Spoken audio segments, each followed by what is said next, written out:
I want to pivot over to some dark elements that we've kind of seen emerging here in the political sphere, particularly Tom Homan. We've got this report from the New Republic that says Trump's border czar has insane plans for handling deportations.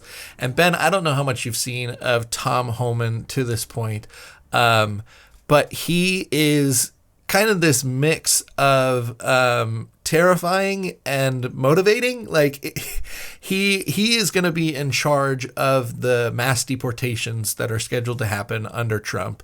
And he is a real tough guy. He's who you want leading your military. He's who you want, leading, something, that has an element of cruelty to it. But because of some of these things that, he said rather callously in interviews lately, where they said, hey, because Tom Homan, rather, is largely responsible for the child separation policies that began under Obama as a deterrent and continued under Donald Trump. And they said, hey, surely there's got to be a way that we can, not separate the families. And he's like, yeah, just send them all together, like get everybody out. So I'm very curious what you have to say about this kind of, he's been here for a sec, but he is an emerging figure as he's kind of nominated as the border czar, taking over that title from Kamala Harris. He's taken a very different tone with illegal immigration. What's your reaction to that? Well, my first reaction is that Tom Homan is a very imposing figure. He reminds me of Kingpin from Spider-Man. He's kind of this big bruiser type of guy. So this is an issue that has to be handled delicately because human beings are involved. And I don't think anybody on either side wants to hurt anybody. But we have different perspectives on this issue. And here's the thing. We have illegal immigrants in the country that should not be here, and they're causing major problems. We need to remedy the problem and get them out. We need to stop the flow of illegal immigrants. And a lot of these illegal immigrants have children or families. And that leaves you with two options. You can either separate the families, or you can deport everybody. Those are literally your two options. There isn't much else you can do.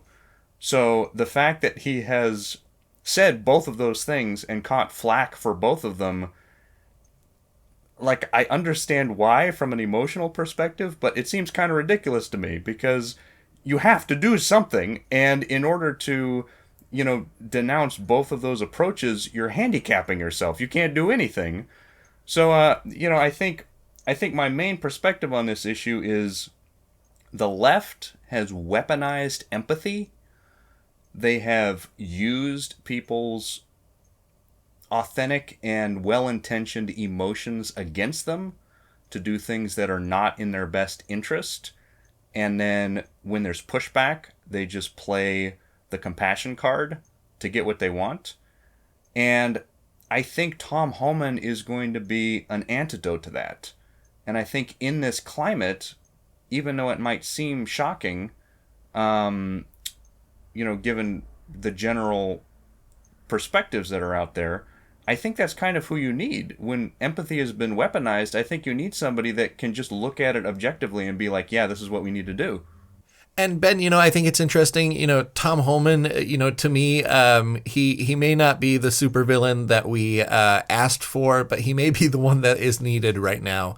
I think my fears are that we're going to see sort of like a trail of tears kind of, human rights abuse kind of thing under Trump's watch. And I think that a lot of conservatives who even are for the mass deportations want to see these done as ethically as possible, and want to see that this is taken seriously as an ethical issue, as an ethical responsibility, more than it is like a place to grandstand, right? For example, the Biden administration was very tough on the Trump administration for having kids in cages. So what did they do? Well, they started building outdoor encampments where the kids were like in the sun. And you're like, well, that's not better. Like, so there has to be like this real reconciliation, I think, that what we're doing is difficult and it is going to involve some level of human suffering.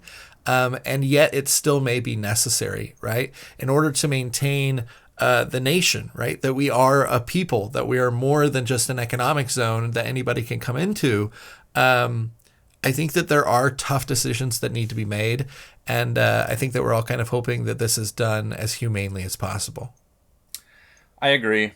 Yeah, I think certainly every care should be taken to do things as ethically and humanely as possible. But unfortunately, I think a lot of the opposition to this is mostly rooted in how it makes people feel. And right now, I think the Republicans have to be the tough love party. You know, sometimes your father has to make difficult decisions or discipline you, and you don't necessarily like him in those moments, but later when you have more perspective, you realize, oh, you know, he has a specific role and he has to fulfill his duties in that role, and sometimes that seems harsh or it seems unloving, but in the grand scheme of things, thinking long term, it actually is the most loving thing because it's the best thing for everybody involved. Well, and you sort of imply this idea of justice, right? And justice is messy, right? I think if you put somebody in front of you and you say, hey, this man has committed horrible crimes, we're going to sentence him to death. Death is really ugly. But so is justice sometimes. So is doing the things that are required to honor the people who have spent, decades of their life waiting to get into the country legally.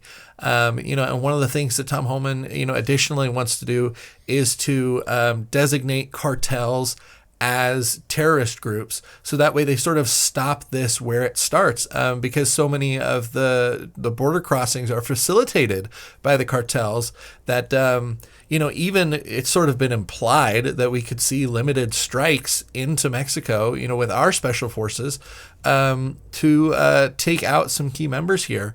And man, I think we're heading into such an interesting time for immigration, such an interesting time for relationships to Mexico, relationships to other countries, because other countries are watching. And I think this will be maybe the toughest PR issue for the Trump campaign. And I think it will come up, especially as we get into the midterms, which is crazy to talk about before he's even been sworn in. But I do foresee that this is going to be a massive talking point in the future.